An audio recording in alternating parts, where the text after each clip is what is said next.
Gold trusted gold buyers. మీరు తాకట్టు పెట్టిన బంగారాన్ని విడిపించి ఈ రోజు ఉన్న మార్కెట్ ధరకు కొనబడను.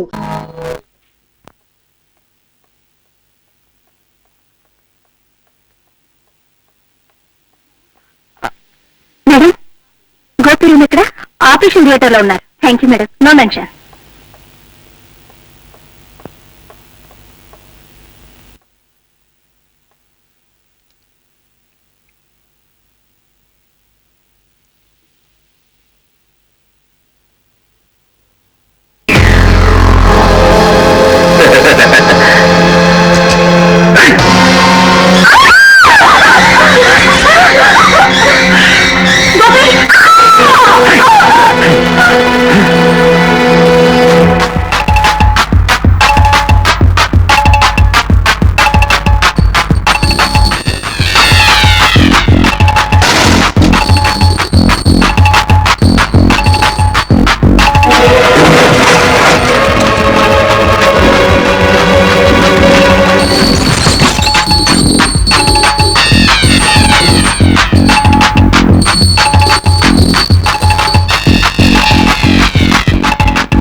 అంటే అమ్మా నాన్న లేని నేను ఇంతకాలం అన్నయ్యలోనే వాళ్ళిద్దరినీ చూసుకొని బ్రతికాను. ఇప్పుడు ఆ దేవుడు అన్నయ్యని కూడా దూరం చేశాడు. బాధపడకమ్మా, బాధపడకమ్మా, నీకు మేమంతా ఉందండి, బాధపడకు.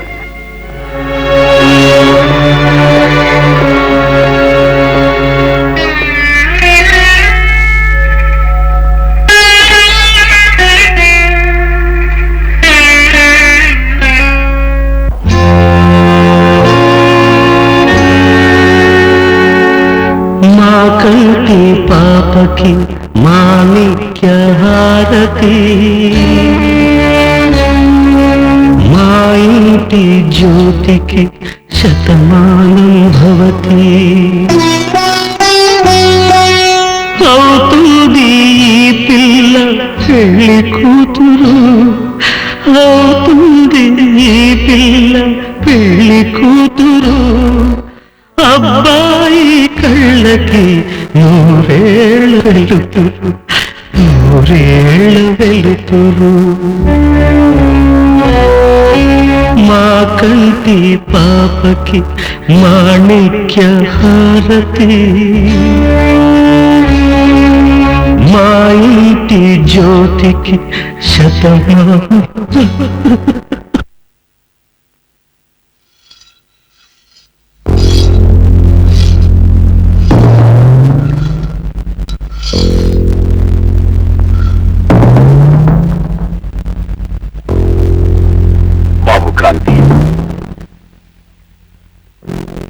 ఇలా ఒంటరిగా నీలో నువ్వు కుమిలిపోతుంటే ఇక ఆడపిల్లలకి ధైర్యం చెప్పేదెవరు?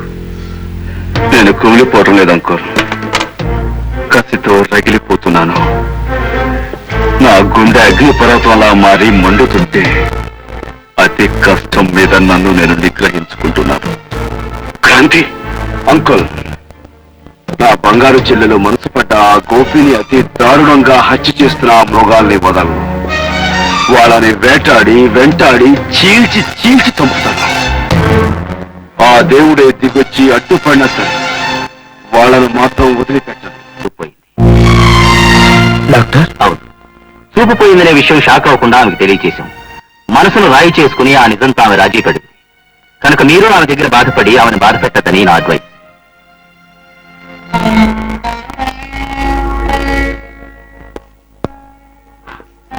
అన్నయ్య, వచ్చావా అన్నయ్య? లక్ష్మి, నాకు చూపు పోయిందని బాధపడుతున్నావా? వద్దన్నయ్య, వద్దు. లక్ష్మి, నీ చూపు పోతే నా కళ్ళే పోయినట్లమ్మా. ఏమిటన్నయ్యా అలా చిన్నపిల్లల్లా బాధపడుతున్నావేంటి? లక్ష్మి, రాధా, మీరిద్దరూ నాకు రెండు కళ్ళై నాకు చూపులేలోకి తీరుస్తారా? అవే మాటలమ్మా. మీరిద్దరూ నాకు తోడుండగా నాకు చూపు ఉంటేనే లేకపోతేనే.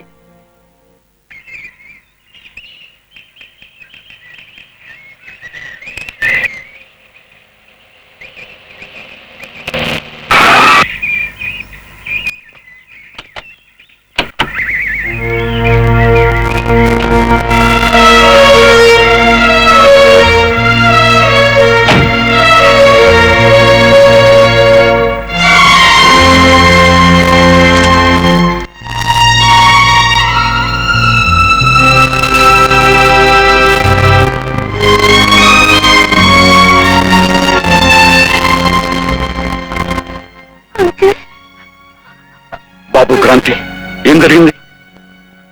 ఆ యాక్సిడెంట్ లో చెల్లికి కళ్ళు పోయాయి అంకుల్.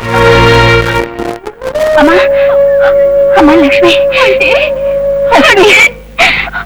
ఊరుకోమ్మా. అందమైన పువ్వుల్ని, పాపల్ని, దీపాల్ని సృష్టించిన ఆ దేవుడు అవన్నీ కలబోసి నిన్ను సృష్టించాడు. అలాంటి దేవుడే నీకు శిక్ష విధించాడు అంటే ఏ నేరస్తుల్ని క్షమించని నేను ఆ దేవుడే కనిపిస్తే కాల్చి పారేస్తాను. గోపి పోయాక నా కళ్ళెందుకు?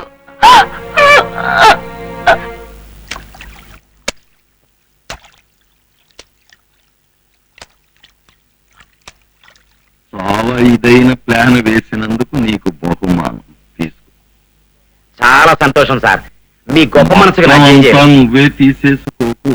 నువ్వెంత ఇదిగా ప్లాన్ వేశావో వాడు అంత ఇదిగా సహకరించాడు కనుక సగం వాడికి. నా సర్వీస్ మీరు గుర్తించినందుకు చాలా సంతోషం బాస్. ఆగు, డబ్బును చూసి మరీ అంత ఉత్సాహపడిపోకూడదు. నీది 2 షాల్తీల్ని లేపవలసిన బాధ్యత, కాని చచ్చి చెడి ఎలాగో అలా ఇదై 1 షాల్తీనే కదా లేపావు, అంచేత నువ్వు సగమే తీసుకో. మరీ అంత ఏడుపు మొహం పెట్టేకు. ఆ పులిగాడి చెల్లెలు గుడ్డిదైపోవడానికి ఓ రకంగా నువ్వే కారకుడివి కనుక తీసుకో నా బహుమానం. Thank you boss, thank you.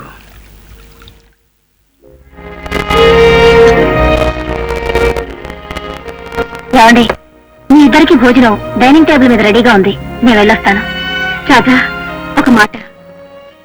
ఏమిటి లక్ష్మి? అన్నయ్య ఇంతకాలం రాధకి తోడుగా ఉండే వాళ్ళన్నీ లేడు కదా, మరి ఒక్కతే రాధ ఎలా ఉంటుందో ఒక్కసారి ఆలోచించావా? నా అన్న వాళ్ళు ఎవరు లేని రాధకి మనిద్దరం తోడుగా ఉండడం మంచిది. ఏమంటావు? నువ్వు చెప్పేది నిజమేనమ్మా, కానీ లక్ష్మి, ఏ బంధం లేకుండా ఇక్కడ ఎలా ఉండటమా అనుకుంటున్నావు కదూ? ముందు ముందు నా వధువు కాబోతున్నా, నా మాట కదలకు. అలాగే లక్ష్మి.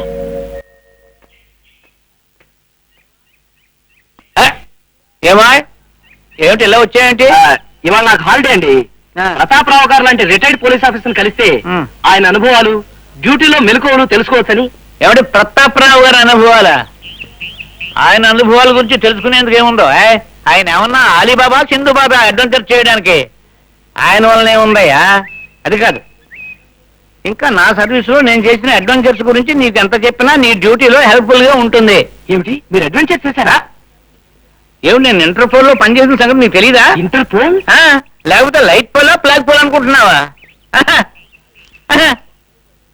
ఒకసారి ఒక కేసు జరిగింది, దాని పేరు ఏమిటంటే ఆపరేషన్ బ్రెడ్ అండ్ జామ్. ఏమిటి, బ్రెడ్ అండ్ జామా? అదేనో, బ్రెడ్ అనేటువంటి మగ గూడచారి, జామ్ అనే ఆడగూడచారి, వీళ్ళిద్దరూ కలిసి సముద్రంలో ఎక్కడ షిప్ కనపడినా సరే పట్ పట్ పట్ పట్ అని కాల్చి అవతల పారేసేవారంటే. అప్పట్లో నాకు ఇలాగే సాల్యూట్ చేస్తుండేవారు.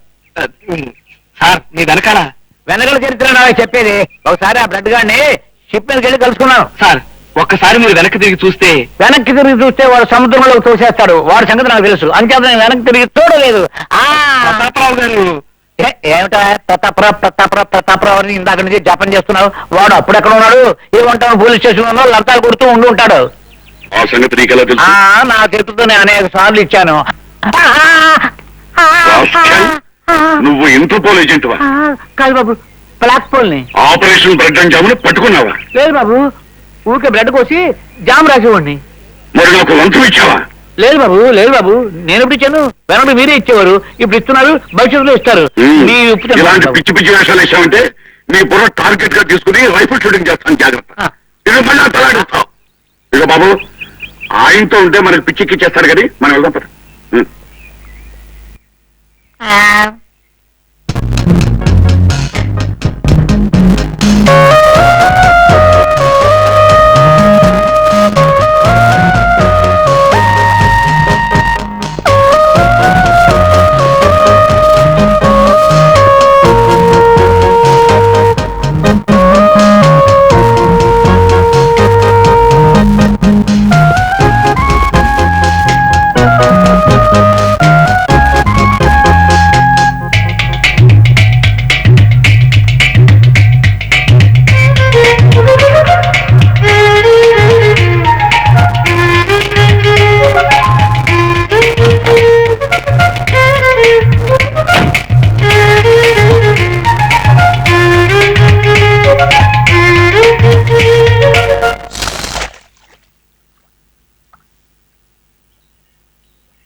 లేవలేనంత ఇదిగా దెబ్బతీస్తుంది.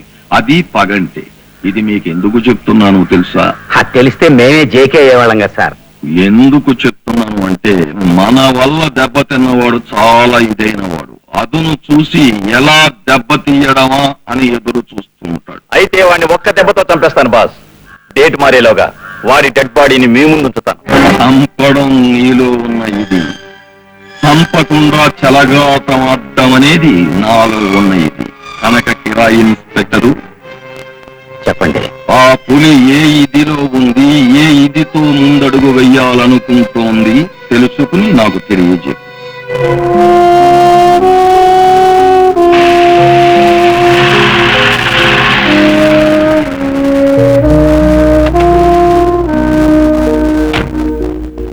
ఎలా ఉన్నావు మా లక్ష్మి? ఎవరు? ఇన్స్పెక్టర్ శ్యామ. అవునమ్మా. మీ అన్నయ్య కోసం వచ్చాను. లోపల ఉన్నాడా? ఉన్నారు, రండి.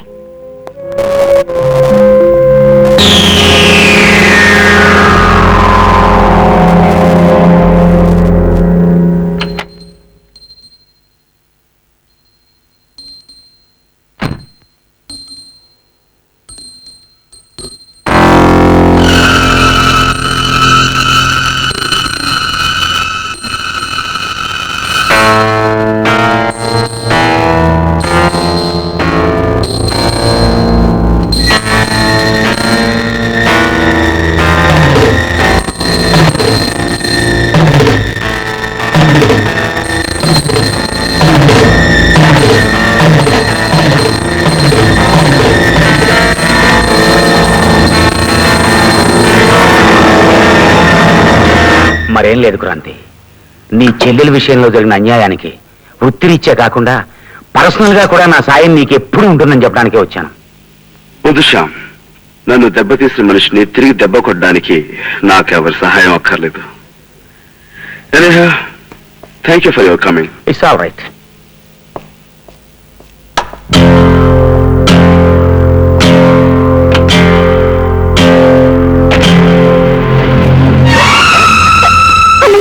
ఏమ్మా? ఇప్పుడు వచ్చి ఇన్స్పెక్టర్ శ్యామ్తో పాటు మనకు మనిషి కూడా వచ్చాడే. ఎవరతను? ఏమ్మా ఎందుకని అడుగుతున్నావు? ఆ మనిషి నీకు తెలుసా? నాకు తెలియదమ్మా. నాకు తెలుసు అన్నయ్య. వాడి మెడలో ఉన్న గంటల శబ్దం బట్టి తెలుసుకున్నాను. వాడెవడో కాదన్నయ్య, గోపి చంపిన హంతకుడు. నన్ను వెంటాడి యాక్సిడెంట్ చేసిన దుర్మార్గుడు.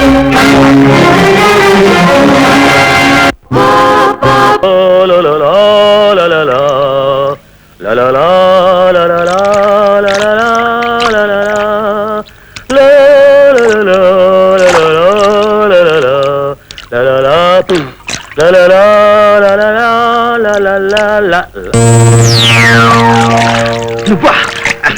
ఏమిటి ఇలా వచ్చావు?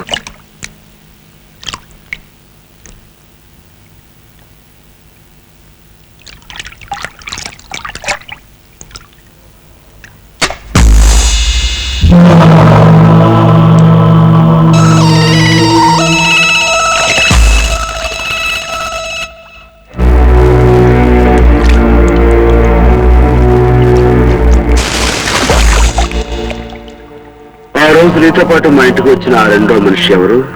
నాతో ఎవరు రాలేదు, నేను ఒక్కనే వచ్చాను.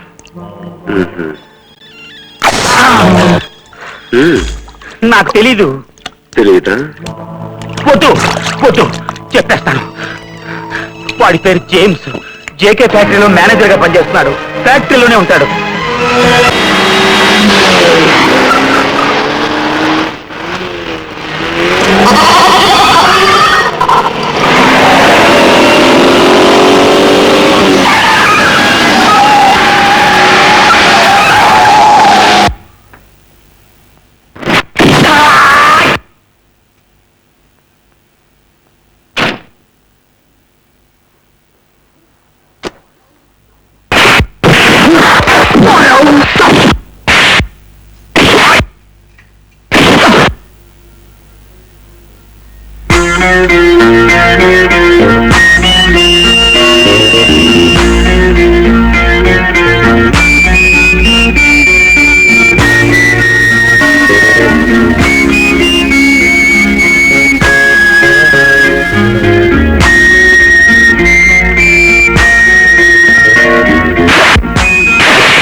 అమాయకుడైన గోపిని హత్య చేయమని ఎవరా మీకు ఆజ్ఞాపించింది?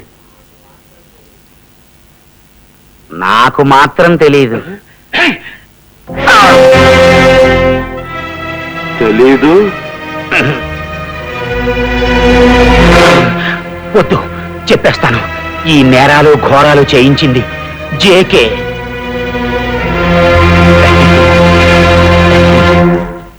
అంకుల్, వీళ్ళిద్దరిని జాగ్రత్తగా చూసుకోండి. Don't worry my boy. వాడు మెడకాయ కదిపాడు అంటే వాడి తలకాయ నా రైఫిల్ కి టార్గెట్ గా పెట్టుకుంటాను. Thank you. Bye. Get up. Get up. Kranthi, తప్పు నువ్వే చేశావు. అది కాదు సార్, డోంట్ టాక్. ముందు వాళ్ళని పోలీస్ స్టేషన్ తీసుకురా. చట్టాన్ని నీ చేతుల్లోకి తీసుకోకు. చూడు సార్,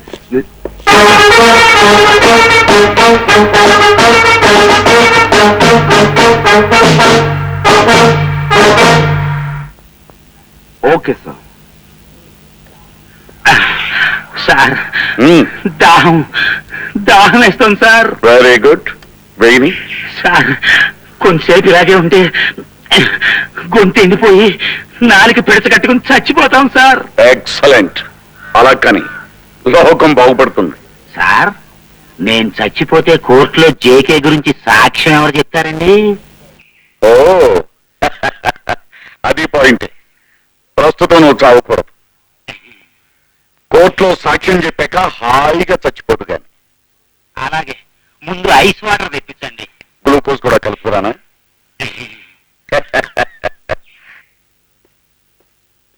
సావిత్రి, కాస్త మంచిది పట్ల. అమ్మా, లేట్ అవుతుంది. మీరు పొంచొచ్చు కదా. లేదంకల్, అన్నయ్య వచ్చిన తర్వాత తింటాం. అవును అంకల్, క్రాంతి వచ్చిన తర్వాత అందరం కలిసి ఫోన్ చేయొచ్చు.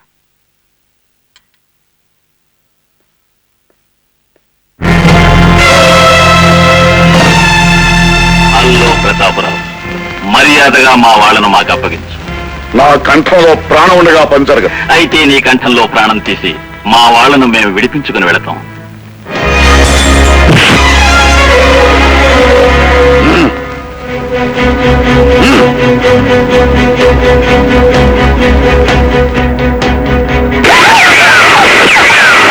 సావిత్రి, పిల్లలిద్దరూ ఇంటి నుంచి జాగ్రత్తగా దాటించే.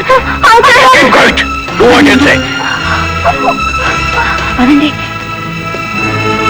ముందు మీరు వెళ్ళిపోండి అమ్మా. ఆంటీ, నిన్ను వదిలిపెట్టి. మాకేం పర్వాలేదమ్మా, మీరు వెళ్ళండి. జాగ్రత్త.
అంకుల్, ఎవరిది?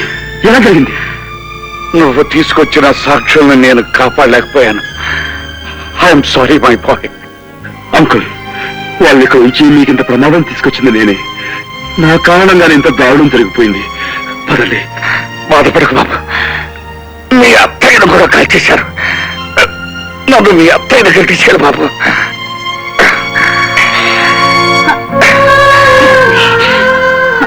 సావిత్రి, భార్యాభర్తలు కలిసి మెలిసి బ్రతకాలంటారు. అలాంటిది బ్రతుకులోనే కాకుండా సాగులో కూడా మనం కలిసిపోతున్నాం. అంతకంటే అదృష్టం ఉంది.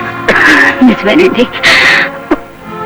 మీరు లేకుండా నేను బ్రతకలేనని తెలిసే ఆ భగవంతుడు నన్ను కూడా మీతో పాటు తీసుకుపోతున్నాడు. మీ చేతుల్లో సుమంగళిగా వెళ్ళిపోవడం నా అదృష్టం.